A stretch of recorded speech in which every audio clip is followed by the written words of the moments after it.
Assalamualaikum warahmatullahi wabarakatuh.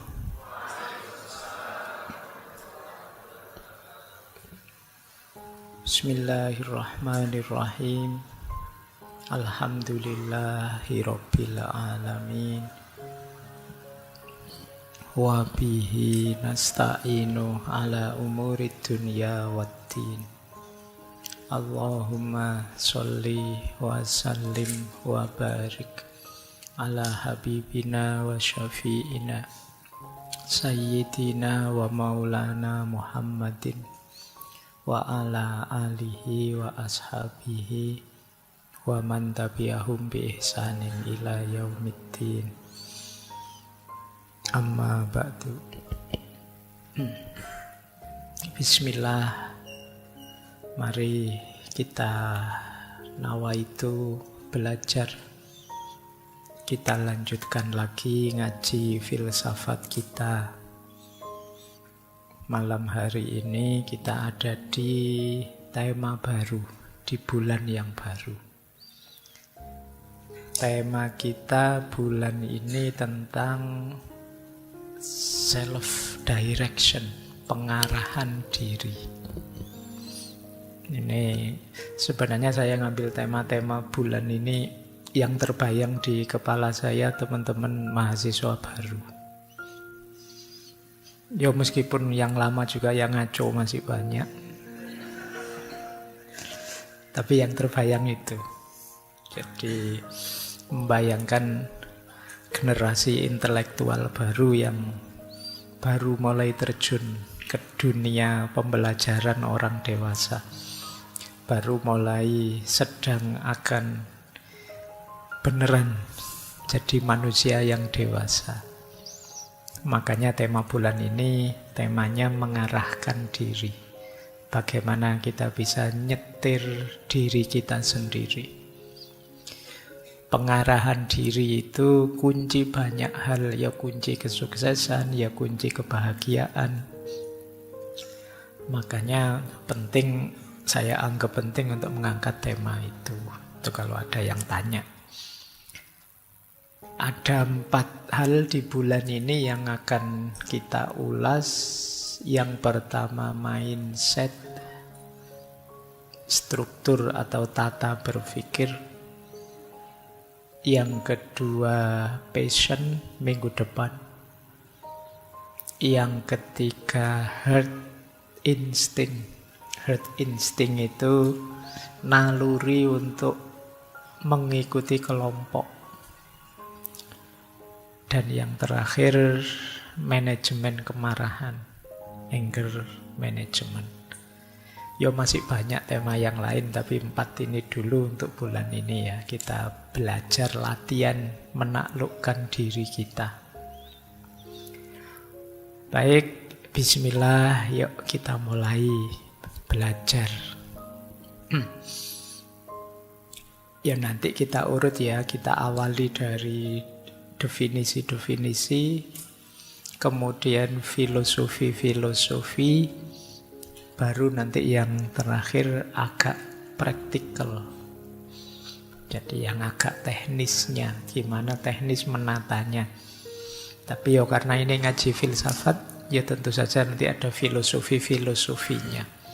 Gimana sih perspektifnya para filosof tentang yang kita kenal sebagai mindset ini. Ya, bismillah. Kalau ini definisi ya, mindset itu semacam profil intelektual, profil berpikir kita. Jadi mindset itu sikap, keyakinan, asumsi yang mendasari cara pandang kita terhadap dunia dan diri kita. Ini namanya mindset. Setiap orang pasti punya mindset sendiri, punya struktur dan cara pandang sendiri. Jadi kalau ada orang bilang, ayolah berpikir yang rasional, ayolah berpikir yang kritis. Sebenarnya sebelum itu ada asumsi-asumsi, ada pola-pola dasar. Yang ini nanti menjadi profil kita dalam memahami dan memutuskan sesuatu. Sama-sama mikirnya, kesimpulannya bisa beda. Kenapa? Mindsetnya berbeda. Jadi jangan dikira orang yang beda dengan kalian itu kalian merasa, saya sudah berpikir kok Pak, berarti mereka yang tidak mikir, enggak. Mereka mungkin saja sama-sama berpikir. Hanya saja mindsetnya berbeda. Apa ada manusia yang tidak berpikir? Kita kan sering ngeritik orang yang berbeda dengan kita itu sebagai, oh bodoh banget, ndak mikir. Yo kayak saya ini mikir. Loh mereka juga mikir, cuma mungkin mindsetnya beda. Cara pandangnya beda. Mungkin teman-teman ingat dulu kita pernah belajar seorang filosof Yunani namanya Heraklitos. Beliau punya kalimat menarik. Ethos anthropoi daimon. Ethos itu karakter, antropoi manusia. Karakter manusia itu mengikuti daimonnya. Daimon ini semacam mindsetnya. Kemudian beliau mengilustrasikan kalau mindsetnya, sederhananya begitu ya kalimat selanjutnya. Kalau mindsetnya seperti lalat, ya sampah akan lebih menarik daripada emas. Jadi kalau cara berpikirmu seperti lalat, ya kamu lihat sampah lebih tergiur daripada lihat emas. Kalau cara berpikirmu di redaksi selanjutnya seperti babi, lumpur akan lebih menarik daripada air bersih. Jadi ini yang disebut mindset. Jadi kadang-kadang orang itu ya sama-sama mikir, cuma dengan mindset yang berbeda kesimpulannya bisa berbeda. Orang yang tipe lalat tadi kamu kasih sampah seneng, dikasih emas moh.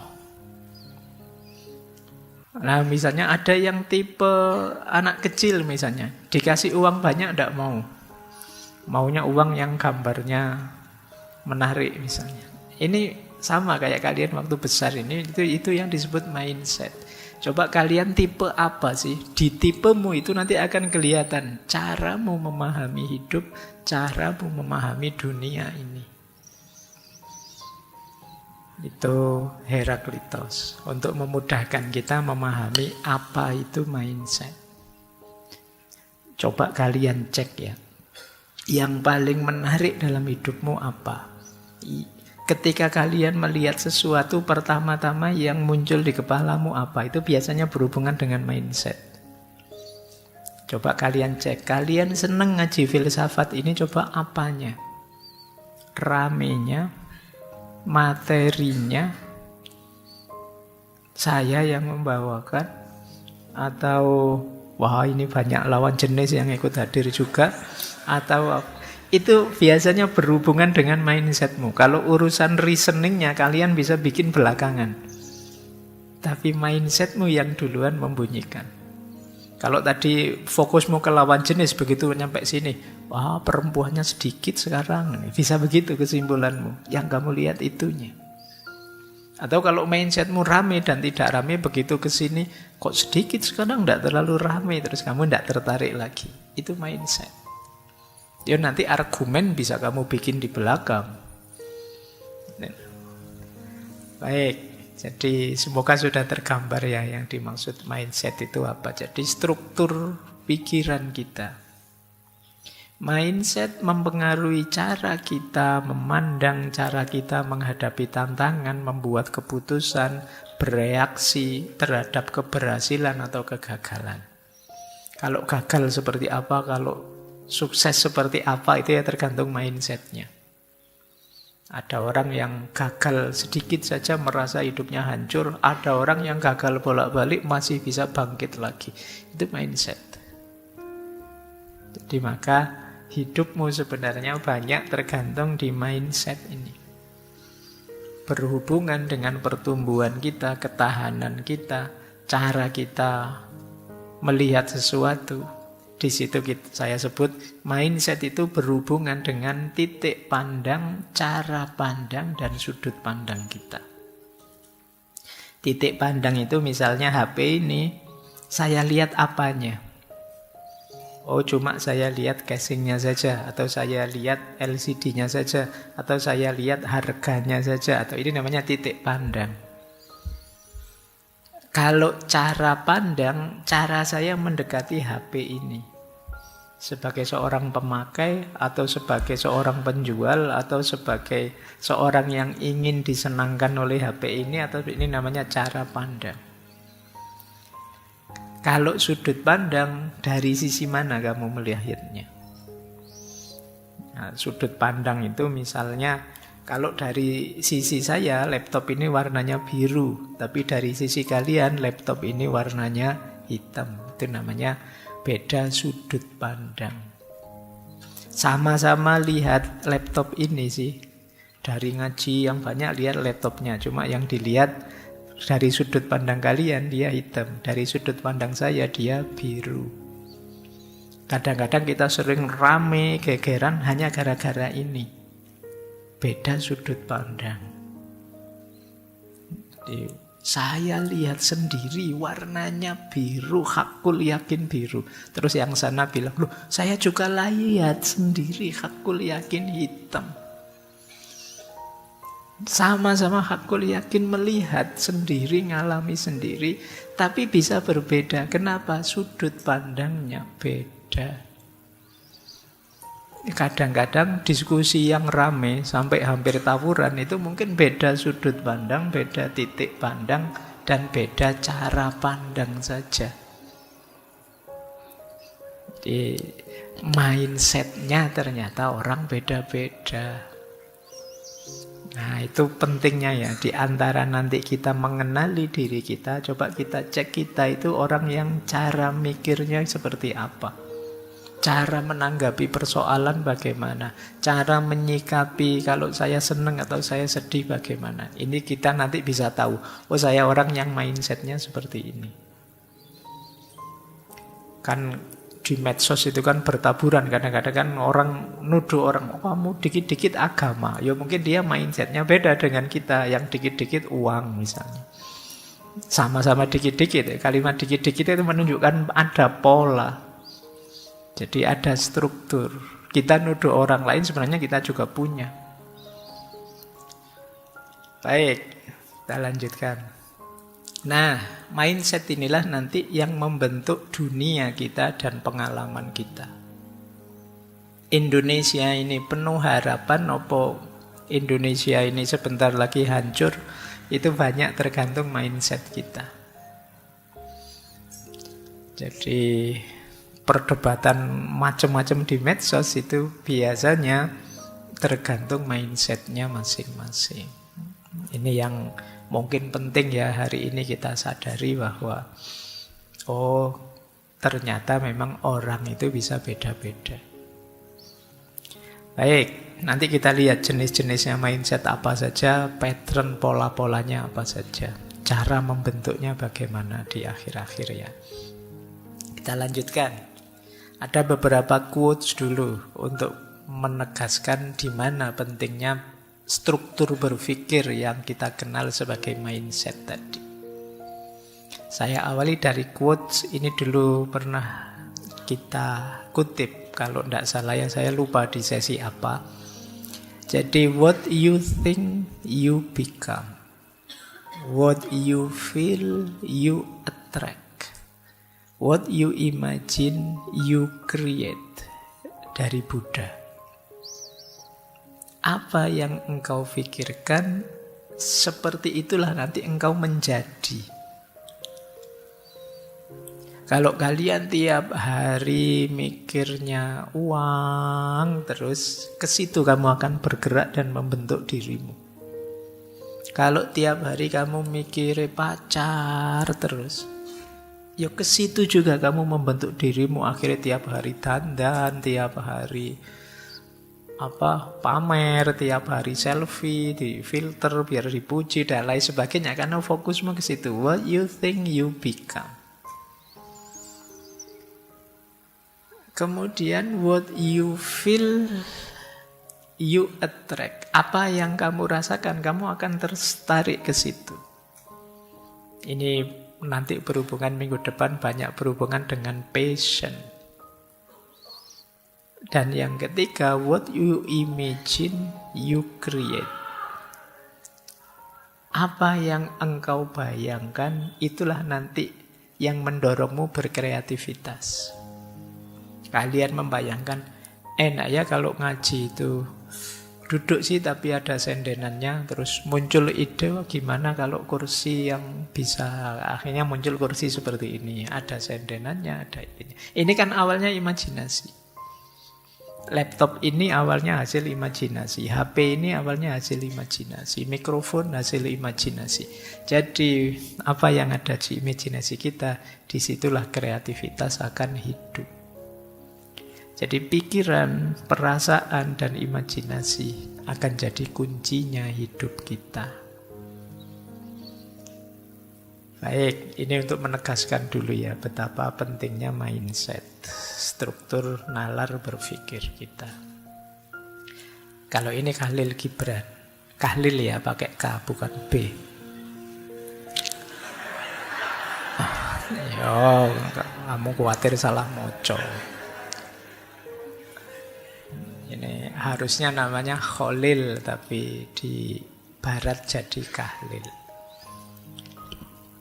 Kehidupanmu, kata Gibran, tidak ditentukan oleh apa yang diberikan kehidupan kepadamu, melainkan oleh sikap yang engkau bawa ke dalam kehidupan. Bukan karena apa yang terjadi padamu, melainkan cara berpikirmu saat memandang apa yang terjadi. Ini kan sering saya contohkan, peristiwanya mungkin sama. Yang membuat ini jadi peristiwa menyedihkan atau peristiwa menyenangkan, itu responmu. Jadi ini lucu atau tragedi, itu responmu. Kamu minum gelasnya ketendang terus jatuh. Bagi kamu yang gelasnya jatuh itu tragedi. Bagi temanmu itu lucu, maka mereka tertawa. Momennya sama, tapi caramu merespon berbeda, maknanya bisa jauh berbeda. Yang datang ke sini refreshing pasti mendapatkan hal yang berbeda dengan yang datang ke sini inginnya belajar. Atau yang datang ke sini karena setia kawan saja, tidak enak diajak teman. Itu kan dapatnya beda-beda. Yang setia kawan nanti dapatnya tambah akrab dengan temannya. Yang nyari refreshing pulang dari sini seger. Yang niatnya belajar pulang dari sini dapat ilmu. Momennya sama, peristiwanya sama. Tapi caramu membaca dan merespon membuat buahnya bisa beda-beda. Jadi hidup ini ternyata tidak semata tentang apa yang terjadi, tapi lebih banyak tentang bagaimana respon kita, tanggapan kita terhadap apa yang terjadi. Kalau kalian anggap ini anugerah, bisa jadi anugerah, tapi bagi yang lain mungkin dianggap bencana, ya beneran jadi bencana. Kuliah itu anugerah apa bencana? Bisa saja kemarin Pak, waktu masuk awal-awal saya anggap anugerah Pak. Tapi sekarang kuliah 2-3 minggu berat sekali Pak, jadi terus jadi bencana. Itu manusia. Jadi ternyata tanggapanmu terhadap hidup ini jadi kunci. Tidak melulu di peristiwanya. Jauh dari orang tua, positif apa negatif? Itu lagi-lagi tanggapanmu. Bagi yang lain, alhamdulillah Pak, jauh dari orang tua, bebas saya Pak sekarang. Kemarin opo-opo diawasi. Bagi yang lain, wah sedih saya Pak, jauh dari orang tua. Padahal orang tua itu jalan ke surga loh Pak. Kayamu gitu. Oke, jadi Ternyata kita itu tergantung mindset kita. Makanya kadang-kadang kalau saya ditanya, Pak, gimana Pak untuk mengatasi kesedihan, mengatasi masalah dengan cepat? Ya, geser saja mindsetmu. Yang kamu anggap masalah ternyata bisa saja kamu bunyikan anugerah atau tantangan atau kesempatan untuk jadi lebih baik dan lain sebagainya. Makanya ini sebenarnya senjata yang sangat hebat untuk kalian jadi maju. Atau bisa juga membuat kalian jadi mundur. Kalau mindsetmu meleset keliru ya jadi masalah. Hadis qudsi ini mungkin sering kalian dengar. Ana inda dhonni abdi bi falyadhunna bi masya'a. Aku sesuai persangkaan hambaku kepadaku. Maka silahkan mereka dengan anggapannya masing-masing sesuai yang diinginkan tentang aku. Ini Allah. Jadi ternyata Allah juga menunjukkan bahwa kita ini punya kuasa untuk menabur anggapan. Kalau di syarah-syarahnya hadis sih, kalau kalian menganggap Allah itu Maha Pengampun, ya akan diampuni dosa-dosamu. Sebaliknya kalau kalian, enggak, saya wis neraka, saya ini, ya inda dzanni abdi. Kamu menganggapnya begitu, ya itu yang terjadi. Wah, saya ini sudah rusak, Pak, sudah hancur, Pak, sudah tidak ada celah lagi saya bisa bahagia. Ya itulah yang terjadi. Wong kamu sendiri minta begitu. Apa tidak bisa Allah dari kamu sangat bawah jadi sangat tinggi? Bisa, cuma kamu sendiri mintanya begitu. Kamu sendiri merasa, Pak, saya tidak pantas, Pak, terlalu tinggi, saya tidak mungkin, Pak, bisa sukses. Nah, kamu sendiri mindsetnya begitu. Sama seperti lalat tadi. Meskipun Allah ngasih emas yang berharga luar biasa, tetap kamu milih sampah. Kenapa? Mindsetmu. Makanya ya monggo saja kata Allah, manusia punya karakter, oleh Allah dianugerahi keistimewaan bisa milih, mukhayyar. Kalian itu mau sangat patuh bisa, mau ingkar juga bisa. Penuh harapan bisa, putus asa juga bisa. Ya kamu milih putus asa, ya rasakan sendiri efeknya. Kamu milih penuh semangat, rasakan sendiri efeknya. Ana inda dzanni abdi bi. Kadang-kadang kita yang bikin ruwet hidup kita sendiri. Kita menafsirkan Allah secara sangat susah dan kita kesusahan sendiri. Menurut saya tidak mungkin Pak Allah mengampuni saya itu. Ya itu yang terjadi. Tafsirmu sendiri. Sering dulu ya saya ilustrasikan bagaimana kadang-kadang kita itu minta pada Allah, tapi kita sendiri tidak terlalu yakin doa kita dikabulkan. Ya Allah, ya inda dzanni abdi bi. Allah datang sejauh keyakinanmu. Kalau keyakinanmu hanya setengah, ya Allah datangnya setengah. Ya Allah, semoga nanti saya lulus kuliah ini cum laude. Tapi apa bisa ya saya cum laude? Wong yo aku iki ndak pinter aku itu. Ya kamu sendiri yang mementahkan doamu. Semoga saya nanti kaya raya, punya istri cantik, punya jabatan tinggi, punya mobil banyak, punya rumah banyak. Terus kamu mikir sendiri, tapi aku kuliah UIN. Bisa ndak ya kaya raya? Bisa ndak ya dapat karir gitu? Kamu sendiri yang mementahkan doamu. Ya Allah, ana inda dzanni abdi bi. Kalau yakinmu setengah, ya Allah datangnya setengah. Kalau kamu yakinmu tinggal seperempat, ya jadi seperempat. Makanya kadang-kadang ada yang tanya, Pak, para kiai, para ulama itu kalau berdoa kok ampuh ya Pak? Ya karena mereka keyakinannya mungkin 100%. Kadang-kadang doa simpel-simpel saja ya. Zaman dulu bahkan para wali songo itu ya kadang pakai bahasa Jawa, tidak harus pakai bahasa Arab. Dan dikabulkan oleh Allah. Kenapa? Kemantapan hatinya. Kita yang lebih sering ragu. Wong kita dibilang, nanti 2045 Indonesia emas. Alah Pak, emas gimana? Wong situasi kita kayak gini, dari mana jalannya jadi emas? Ya sudah, wong kamu sendiri mindsetnya begitu, ya ndak akan nyampe sana sudah. Kalau kamu pesimis ya ndak akan sampai ke sana. Wong pelakunya kalian kok, dan kalian ndak percaya diri ya ndak akan nyampe. Nah, itu yang dimaksud ya, ana inda dzanni abdi bi. Ternyata ini mindset, cara berpikir kita. Baik, kita lanjutkan. Ini saya bawa beberapa lagi ya quote menarik. Yang pertama dari Henry Ford. Whether you think you can or you think you can't, you're right. Apakah engkau anggap dirimu mampu atau engkau anggap dirimu tidak mampu, engkau benar. Saya tidak bisa, Pak. Ya sudah, berarti kamu tidak bisa, benar. Saya insya Allah bisa, Pak. Siap, berarti kamu bisa, ayo. Suka-suka kamu lah. Kamu mau bilang kamu bisa atau tidak bisa, sama-sama kamu benar. Kalau kamu bilang kamu tidak bisa, berarti kamu akan mandek dan tidak melakukan apa-apa, ya memang benar, selesai. Dan kalau kamu bilang bisa, berarti kamu akan serius, berusaha, berupaya, dan kamu akan sukses. Jadi itu mindset. Dilanjutkan oleh Franklin Roosevelt. Kata Roosevelt, the only limit to our realization of tomorrow is our thought of today.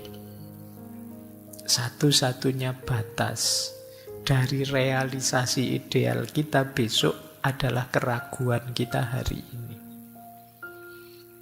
Kalau kita masih ada ragunya, ya besok juga tidak akan 100% hasilnya. Ini yang saya sebut tadi, kemantapan hati.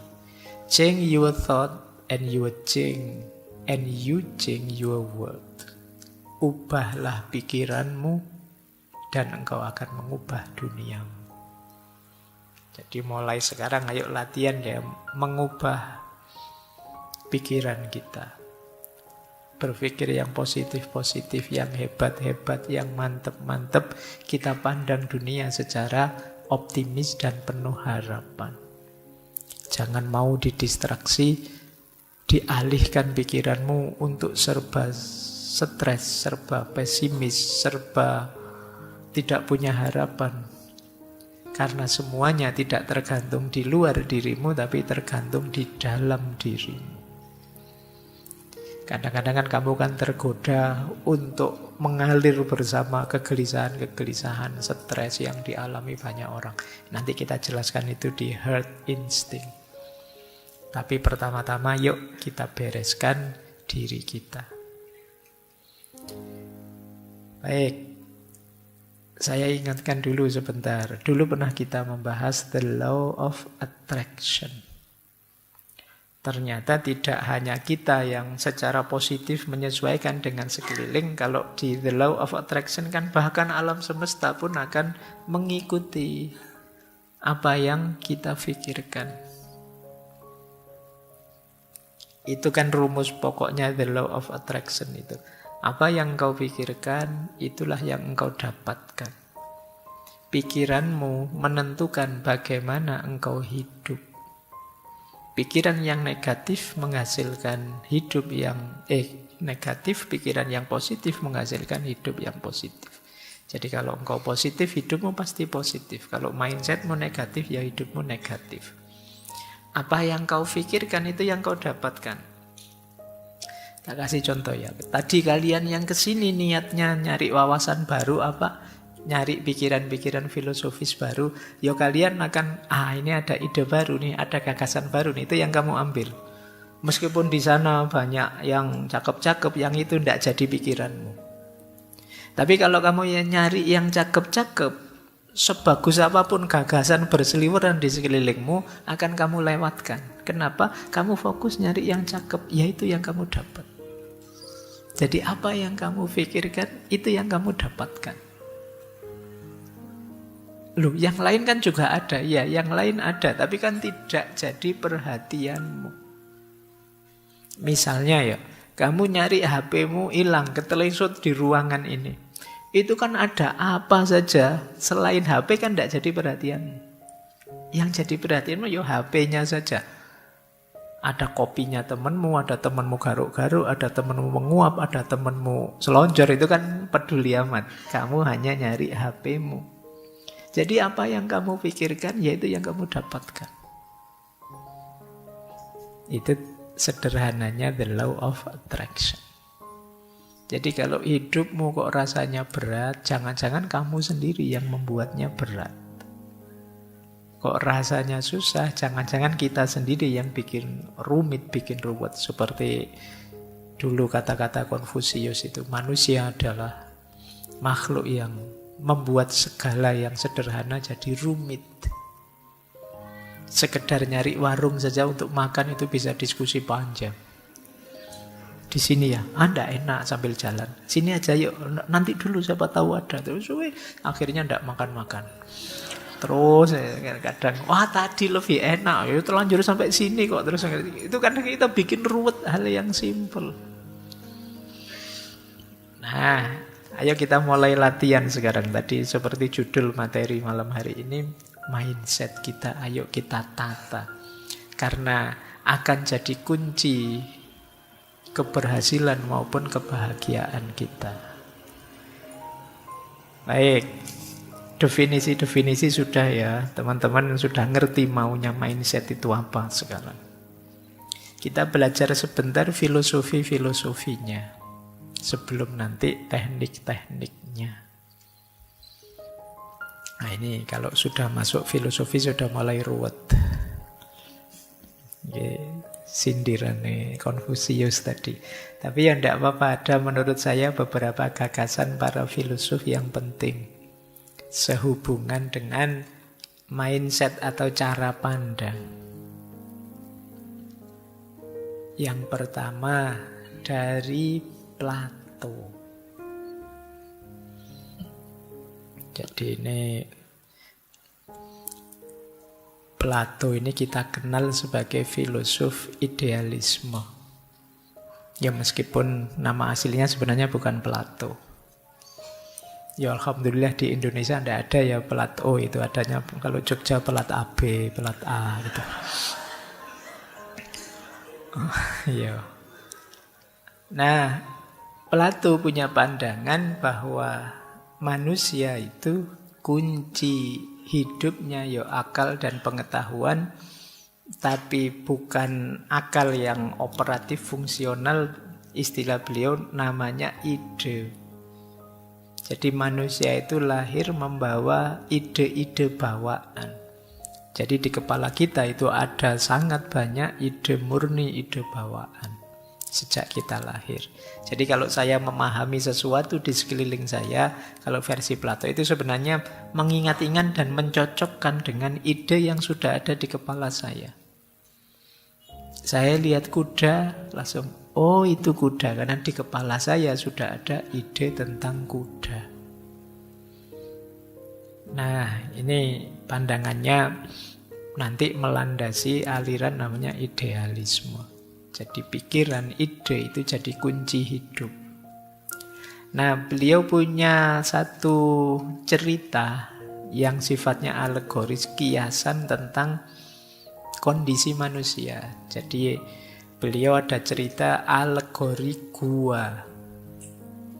Jadi gua bahasa Indonesia ya, bukan gua saya. Jadi satu ketika kata Plato kita bayangkan struktur pengetahuan manusia itu seperti, jadi satu ketika ada orang yang dihukum, dipenjara di gua, yang dia ini tidak bisa lihat ke depan gua, dia harus menghadap ke belakang. Jadi menghadap ke dinding gua. Dia diikat, bisanya hanya lihat gambar-gambar yang ada di dinding, pantulan cahaya dari luar gua.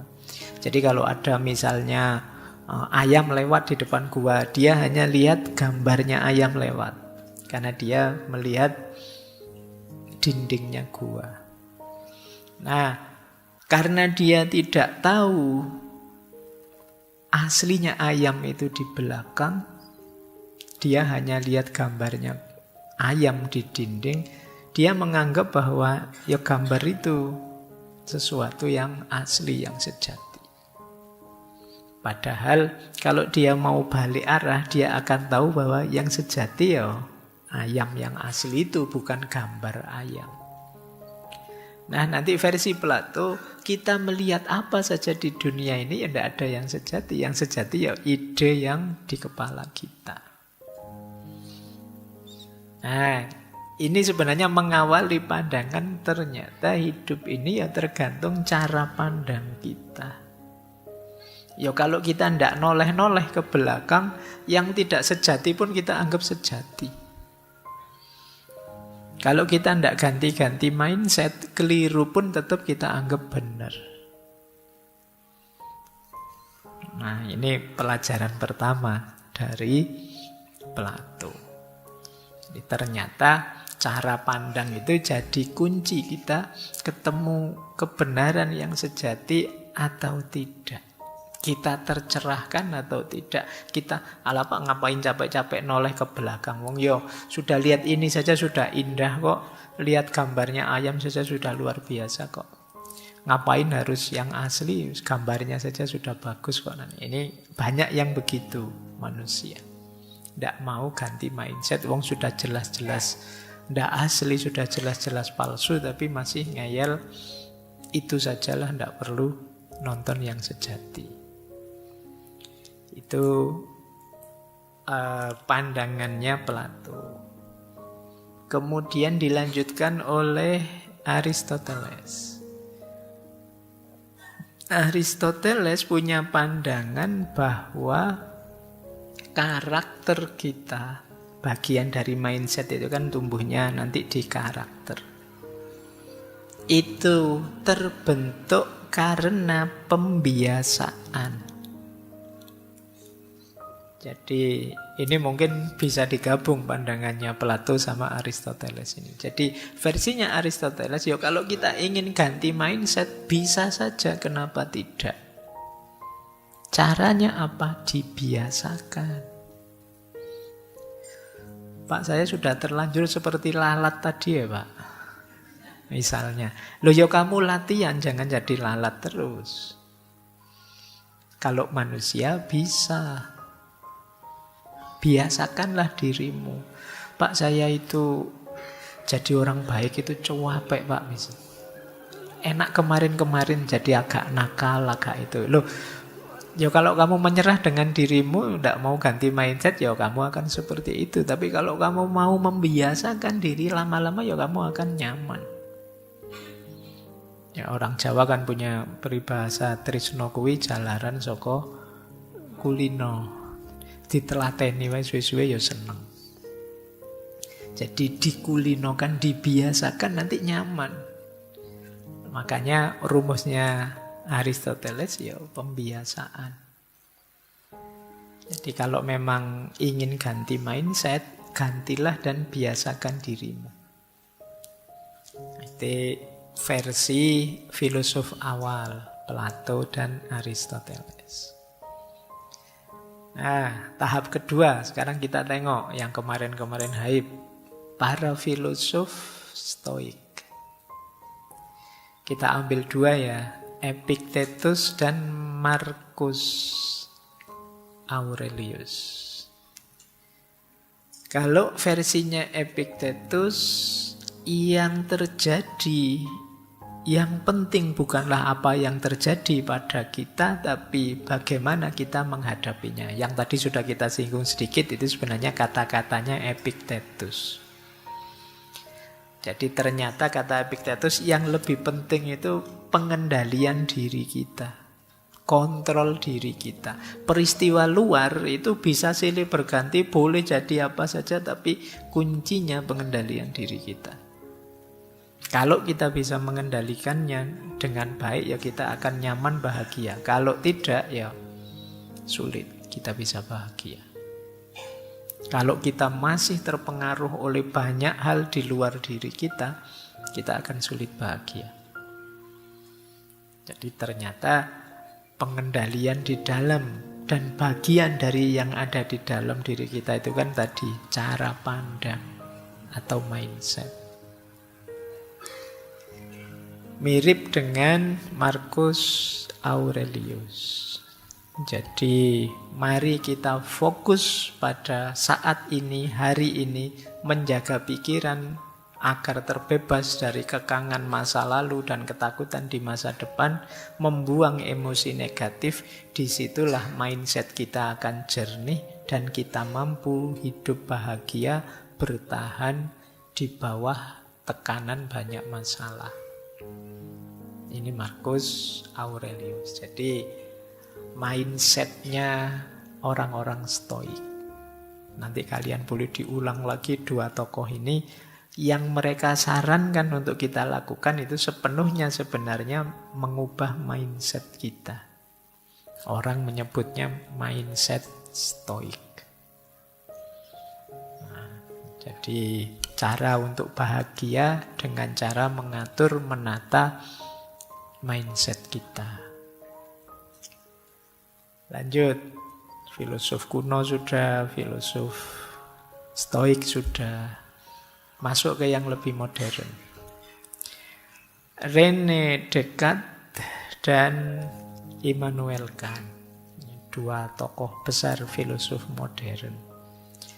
René Descartes kita kenal alirannya ya idealisme juga. Kata beliau, pikiran adalah hakikat keberadaan manusia. Dan kemampuan kita untuk berpikir dan menalar mendefinisikan kita serta mempengaruhi cara kita mengalami dunia. Kuncinya manusia itu ada di pikiran. Kalau di René Descartes, pikiran mempengaruhi tubuh. Jadi, kalau pikiran kita kacau, ya tubuh kita bisa terpengaruh ikut kacau. Semuanya berawal di pikiran. Kan ada yang sebaliknya, semuanya berawal di materi, di fisik. Kalau fisiknya sakit, ya pikirannya kacau, Pak. Tapi kalau dirinya kan tidak, lebih banyak pikiran yang mempengaruhi tubuh. Ada orang yang fisiknya sakit, tapi pikirannya longgar saja, nyaman saja, senang saja. Tapi biasanya kalau orang pikirannya kacau, pikiranmu tidak karu-karuan, stres, depresi, tubuhmu terpengaruh. Kamu jadi males mau ngapa-ngapain. Pikiranmu adalah pikiran tipe males misalnya. Loh kan efeknya ke tubuhmu, kamu tiap hari rebahan, disuruh apa-apa tidak mau. Saya rencana saya banyak, Pak. Yo hanya rencana. Tidak ada yang jalan satupun. Jadi kemarin libur 2 bulan ngapain aja? Yo, saya sebenarnya ingin ini, ingin itu, Pak. Yo akeh tunggale. Kalau cuma sebenarnya ingin ini, ingin itu. Bila kamu sudah melakukan apa? Nah ini makanya kalau di René Descartes, pikiran itu nanti yang mengontrol fisik. Dialah yang menyuruh jasad kita untuk melakukan ini itu. Ya berarti memang mindset itu menggerakkan kita. Ditegaskan lagi oleh Immanuel Kant, ya pengalaman kita dari luar itu nanti akan diserap oleh pikiran kita. Jadi tadi loh, kita ngalami ini, pikiran kita nanti yang membahasakan. Ini besar, ini kecil, ini enak, ini tidak enak. Ini kualitasnya, ini kuantitasnya. Itu kan pikiran semua yang mengkategorikan. Kalian duduk saja sejer, pikiran yang ngatur. Ah ini lurus, ah itu belok, ah itu pikiran yang membahasakan. Jadi pikiran akan menjadi penyaring pengalaman. Dialah yang membahasakan pengalaman. Maka kalau pikirannya ngaco, ya pengalaman sebaik apapun akan dikacaukan oleh pikiran. Jadi ya seperti sering saya contohkan, kalau pikirannya ngeres, mau lihat apa saja ngeres. Pikirannya buram, lihat apa saja buram. Jadi pikiran itu mirip kacamata kalau untuk hal yang fisik. Kalau kacamatanya merah, ya kalian lihat tembok yang kuning itu jadi merah. Kalau kacamatamu hijau, lihat tembok yang warnanya putih jadi hijau. Yang warnanya biru jadi hijau tambah biru jadi apa? Hijau tambah biru kok pink.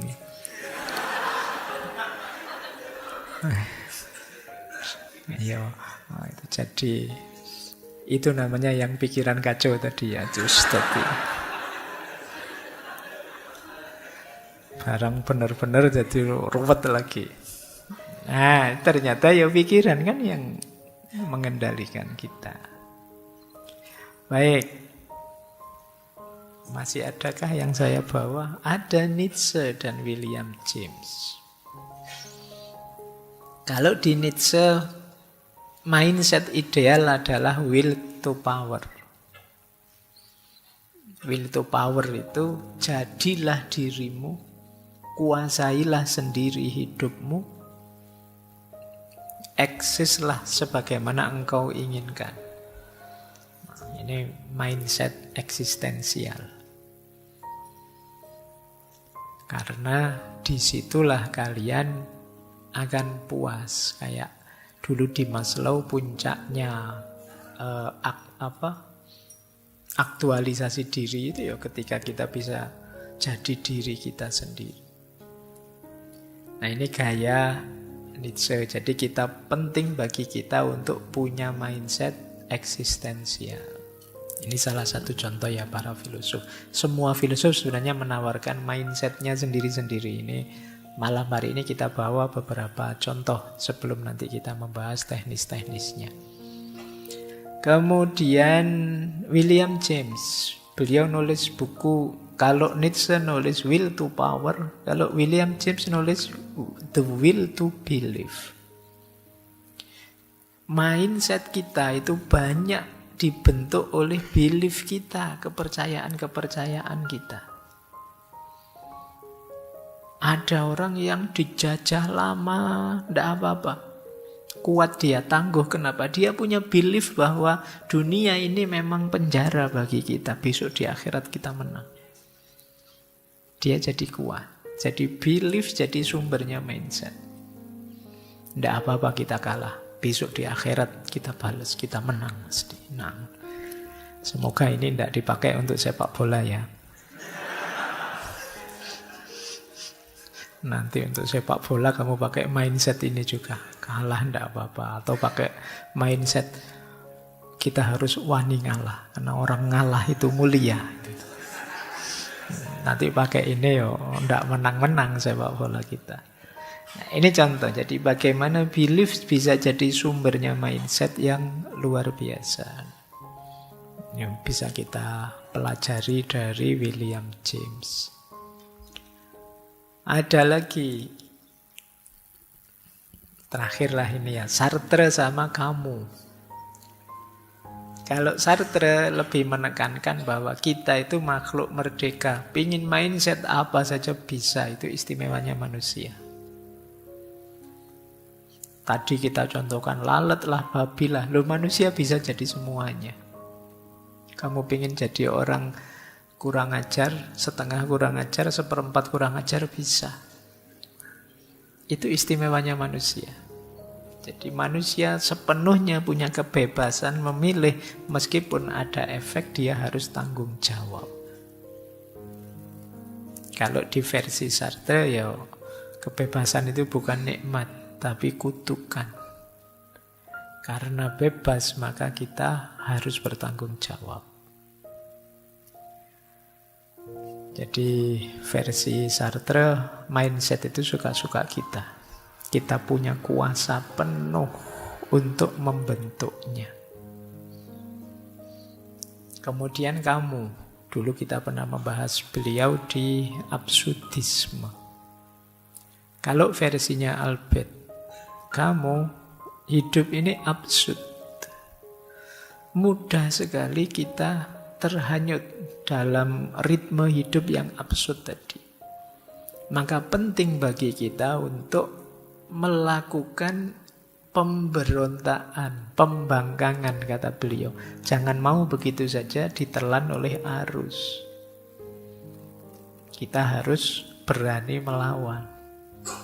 Dan untuk itu diperlukan mindset yang teguh, mindset ketekunan, keseriusan. Jadi pemberontakan dan ketekunan nanti jadi kunci perlawanan terhadap absurdisme. Hidup itu pasti absurd, tapi kita bisa melawannya dengan jadi diri kita sendiri. Apa yang kita inginkan, apa yang ingin kita wujudkan. Baik, ini satu ilustrasi ya teman-teman bagaimana para filosof juga sibuk menawarkan mindsetnya masing-masing. Filosof itu kan alirannya macam-macam, masing-masing aliran menawarkan cara pandang tertentu terhadap hidup. Ya ini untuk mahasiswa filsafat harus kenal wacana-wacana semacam ini. Baik, filosof-filosof sudah ya, kalau dilanjutkan kamu puyeng. Sekarang kita masuk ke yang lebih praktis, teknis-teknis. Ini yang saya sebut menata mindset tadi. Saya awali dari kategori yang sering sekali disebut orang. Ada positive mindset, ada negative mindset. Apa positive mindset itu? Positive mindset itu satu sikap mental yang fokus pada kebaikan. Jadi dia selalu positif menghadapi situasi apapun. Selalu optimis dan yakin meskipun ada banyak masalah, kita mampu kok menyelesaikannya. Ini namanya positive mindset. Jadi cara pandang terhadap hidup yang serba positif. Yang dilihat positif, apapun itu ya dilihat sisi positifnya, kemudian optimis, kemudian percaya diri bisa menyelesaikan apapun tantangan hidup. Ini orang yang punya positive mindset. Kalau kalian masih sering pesimis, masih sering galau, masih mencemaskan masa depan, itu kemungkinan mindset kita belum terlalu positif. Cirinya apa positive mindset itu saya bawa beberapa ya. Orang yang mindsetnya positif, yang pertama dia optimis. Jadi optimis itu kan sederhananya yakin bahwa besok akan lebih baik. Iya sih sekarang ada masalah, tapi pasti besok akan membaik masalah ini. Jadi optimis itu bukan berarti lari dari masalah, tapi yakin bahwa masalah ini akan terselesaikan. Wong manusia itu canggih. Coba ya kalian renungi hidupmu. Kalian pasti kan sering takut ini, takut itu. Mau kuliah takut, iso ndak yo aku nanti kuliah. Mau lanjut S2 bisa ndak ya, saya S2, wong S1 aja pontang-panting. Dikejar-kejar misalnya. Sekarang kok S2. Itu kan akhirnya kamu masuk S2. Ternyata yo jalan. Ketakutanmu selama ini ternyata ndak terbukti. Ternyata yang sebelumnya itu ya ketakutan-ketakutan kosong. Ini kan namanya kamu ndak optimis sebelumnya. Padahal kalau kamu optimis, mungkin yang kalian rasakan sama, tapi kamu nyaman terus, enak terus sejak awal. Jadi ya optimis tidak jaminan kemudian semuanya beres, tapi dengan punya mindset yang optimis, hidupmu lebih gembira, lebih ceria. Kan ada orang itu yang pikirannya serba negatif, tidak bisa optimis. Temannya bergurau tertawa, jangan banyak tertawa, hatimu akan jadi keras. Kalau hatimu keras, maka kamu ya. Jadi hidup ini rasanya beban sekali, berat sekali. Seolah-olah Allah itu ngasih kita beban saja dalam hidup. Kita ndak boleh gembira, ndak boleh senang, ndak boleh tertawa-tawa. Jadi ini yang saya sebut mindsetnya pesimis. Perilaku-perilaku yang gampang menyeret kita dalam situasi putus asa kalau kita tidak optimis. Ini ciri pertama. Ciri kedua, resiliensinya tinggi. Orang mindset, daya resiliensi itu daya untuk bangkit kembali. Meskipun jatuh, berdiri lagi.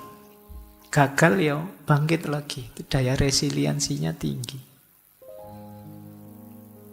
Ya, resiliensi itu kadang digambarkan ada bouncing out, ada bouncing back, ada metamorfosis.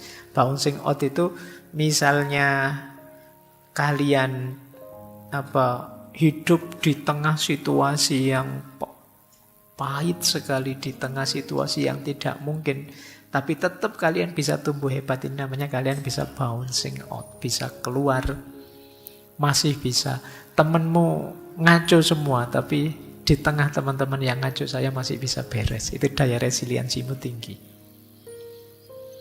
Jadi yang pertama ada bouncing back. Kalau bouncing back itu ya tadi, jatuh bangkit lagi, jatuh bangkit lagi.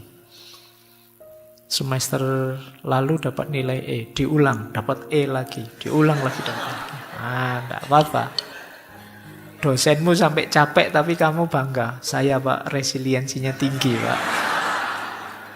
Saya hebat Pak, saya tangguh saya Pak. Itu resiliensi, jatuh bangun lagi, jatuh bangun lagi. Yang ketiga metamorfosis. Metamorfosis itu setelah mengalami kepahitan sedemikian rupa, kita tampil kembali dalam bentuk yang lebih indah. Nah, ini resiliensi. Nah, orang berpikir positif itu daya resiliennya tinggi. Tidak gampang mati kalau main. Tidak gampang jatuh, tidak gampang kalah. Jadi mungkin yang lain hebat, tapi kita tangguh. Jadi, tangguh itu kadang-kadang kita jatuh juga, kadang-kadang kita terjungkal juga, kadang-kadang kita kalah juga. Tapi bukan alasan untuk kita berhenti. Lanjut, bangkit terus. Nah, ini yang disebut resilient. Kemudian bersyukur. Orang yang mindsetnya positif itu pasti banyak syukurnya. Karena dia melihat sekelilingnya banyak anugerah-anugerah. Banyak hal-hal yang positif. Kebalikannya nanti orang negatif mindset lebih melihat sisi negatifnya. Nah, orang yang lebih banyak melihat hal yang positifnya itu kan jatuhnya banyak bersyukur. Alhamdulillah. Jadi misalnya kalian melakukan ini itu, ada kurangnya ini, ada kurangnya itu, tapi kan pasti tidak 100% berkurang. Mesti ada bagian tertentu yang positif, bagian tertentu yang enak. Nah, itu yang dilihat sehingga membuat kita bersyukur. Saya pernah ngalami itu ya, zaman mahasiswa dulu. Naik bis, sama bisnya dioper-oper sampai 4 kali. Oh, itu kan jengkelnya luar biasa. Tapi orang sebelah saya dengan santainya dia bilang, enak ya mas, bisa ngalami macam-macam bis.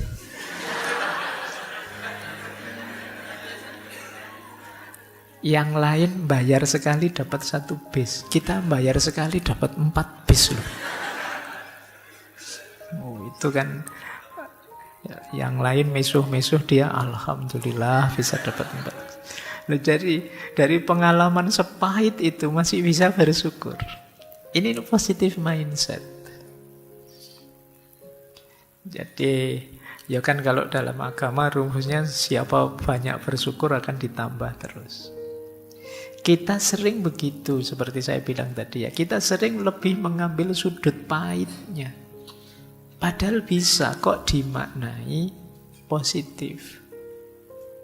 Peristiwa tadi misalnya kayak naik bis tadi, kan sesuatu yang kita tidak bisa mengelakkan itu. Ya terpaksa kita terima, wong kita inferior di hadapan kernet dan sopirnya. Nah, mau ndak mau kan kita terima. Bedanya yang negatif mindset, dia dengan kegalauan dan kemarahan yang luar biasa, tapi yang positif mindset dia gembira dan bersyukur. Momennya sama.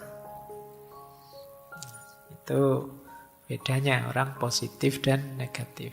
Ayolah, kalau kalian bisa latihan seperti ini, kalian akan lebih bahagia. Ya memang ada masalah. Siapa sih yang orang hidupnya tidak ada masalah? Semuanya ada masalah. Kalian boleh tunjuk siapapun orangnya, manusianya, pasti ada masalah.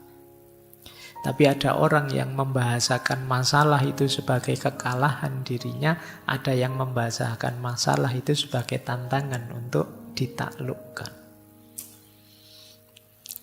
Makanya bahasakan itu sebagai tantangan. Kalau tantangan kan bukan berarti kamu kalah, wong ini masih belum, masih harus saya jawab, saya selesaikan. Tapi kalau kamu maknai sebagai kekalahan, ya kamu selesai. Kamu mandek. Baik, setelah rasa syukur ada percaya diri. Yo, ini gandengannya optimis pasti. Orang optimis ya jatuhnya percaya diri. Orang yang percaya diri lebih mantep. Apa saja yang dilakukan dia mantep dibandingkan orang yang masih ragu-ragu. Apalagi orang minder, tidak percaya dirinya sama sekali.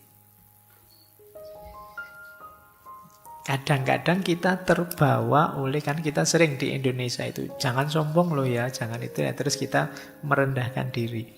Tapi kadang-kadang secara tidak sadar kebablasan. Sehingga jatuhnya kita terus jadi minder, tidak percaya diri. Akhirnya banyak momen yang harusnya bermanfaat jadi tidak jalan. Karena kita tidak percaya diri. Jangankan yang besar-besar, kadang-kadang kalian disuruh jadi imam saja kan tidak pede.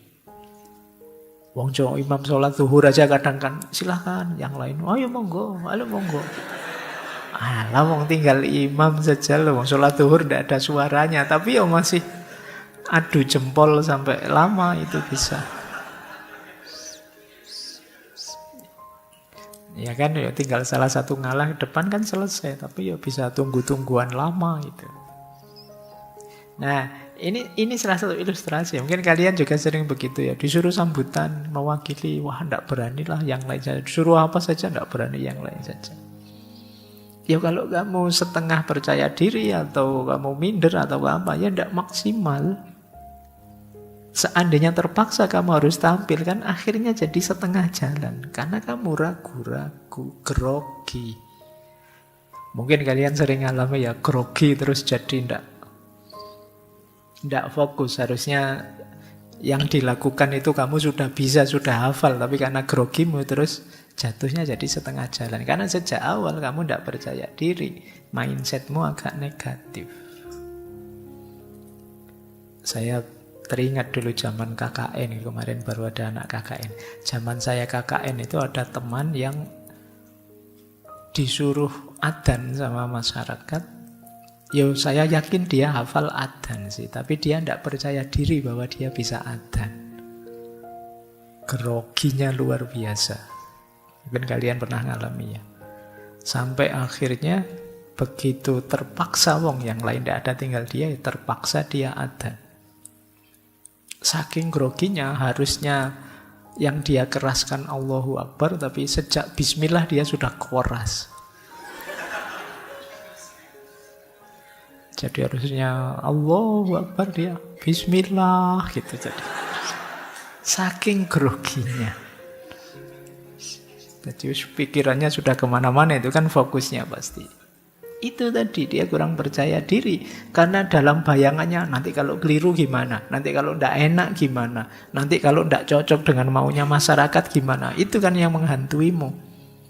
Sampai hal sepele yang harusnya kalian lancar saja, biasa saja, terus jadi grogi, terus jadi tidak maksimal. Nah ini jadi pelajaran hidup kita ya kadang-kadang karena itu sih. Dalam banyak hal kita memang harus bersikap percaya diri saja, bisa kok. Itu akan lebih membantu. Lanjut. fokus pada solusi bukan masalah. Kenapa fokus pada solusi? Ya biar kita lebih produktif, bukan meratapi masalah. Banyak orang yang begitu ada masalah, bulet di masalah. Jadi Pak, saya masalah ini, kemana-mana meratapi masalahnya. Ini namanya fokus pada masalah. Ayo fokus pada solusi. Kira-kira kalau masalahnya begini, jalan keluarnya seperti apa? Nggak nyampe Pak, ya minta tolong teman. Mungkin ada yang bisa bantu jalan keluarnya gimana. Teman-teman juga nggak tahu Pak. Ya mungkin yang lebih pinter, ustadz, kiai, ulama atau siapa. Masih buntu juga, ya sudah pasrahkan sama Allah. Jadi cuma kadang-kadang kita terlalu banyak meratapi masalahnya, merenungi masalahnya, bukan fokus pada mencari solusinya. Ada banyak momen yang kita itu terlalu banyak membahas masalahnya, diulang-ulang terus. Iya, semua orang tahu ada masalah itu. Solusinya sekarang bagaimana? Tapi kadang-kadang ya termasuk algoritmanya medsos itu kan sering itu mengulang-ulang fokus masalah. Jadi akhirnya tambah panas, tambah panas, tambah panas, tambah ada solusinya. Lanjut. Terus positive mindset itu tumbuh dan belajar. Iya, kita sekarang banyak kekurangan. Ada banyak hal yang kita tidak mampu, maka kita siap belajar dan tumbuh semakin baik, semakin baik. Saya akui saya tidak bisa adzan, tidak bisa qiraah misalnya. Tapi saya bisa belajar adzan, belajar qiraah. Besok insya Allah saya bisa. Minggu depan insya Allah saya bisa. Ini namanya positive mindset. Banyak orang yang begitu sadar saya tidak bisa, terus padam dia. Merasa dirinya lemah, merasa dirinya hina, merasa dirinya rendah. Nah, itu berarti ya dia tidak positif mindsetnya. Jadi mindset positif itu menerima bahwa ada yang kurang. Saya belum maksimal, saya belum istimewa. Tapi setelah ini saya akan belajar untuk jadi lebih baik, lebih bagus, lebih istimewa. Dan terakhir, positive mindset itu mindfulness. Sederhananya mindfulness itu kita bisa menikmati momen demi momen hidup. Jadi kita bisa asik dengan hidup kita. Itu nanti yang membawa pada syukur. Alhamdulillah ya Allah. Kan paling minimal seruat apapun hidup kita, alhamdulillah ya Allah masih diberi sehat, masih diberi hidup. Kalau sudah mati Pak, ya sudah selesai. Kan gitu aja. Sepanjang kita masih hidup, pasti masih ada dan banyak hal yang bisa kita syukuri, yang bisa kita nikmati. Ayo kita nikmati. Jadi jangan mikir yang negatif terus. Inilah cirinya positive mindset.